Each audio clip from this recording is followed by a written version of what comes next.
In this guide, I'm going to show you how to copy a channel link in Discord. This is Aiden from JustBoz, and before we get into this guide, make sure to like the video and subscribe to the channel with all notifications on. It really does help with the channel and it lets us know that you want more content like this, so we greatly appreciate it. If at any point throughout this guide you did have any questions, just ask them down in the comment section below and we can help you out further. I'm going to be doing my best to reply to every single comment down there. Begin by opening up Discord, and you need to go ahead and press and hold the server icon on the left hand side of the screen. So find it, press and hold on it. You don't want to press and hold on it for too long, otherwise it'll disappear and think you're moving it. But in this section, you need to go ahead and select more options, and then you're going to see invite. So select invite. It's going to pop up with a page that looks something like this.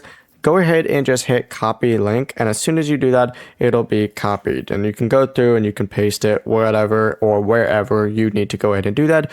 In this case, this is a private server, so we're not really going to do that, but the process is actually that simple. You can put it into a message, an email, or anywhere else you want to share it. Before you do leave, make sure to like the video and subscribe to the channel with all notifications on. It really does help with the channel and it lets us know that you want more content like this. We'd greatly appreciate it. And if at any point throughout this guide you did have any questions, just ask them down in the comment section below and we can help you out further. I'm going to be doing my best to reply to every single comment down there. Peace.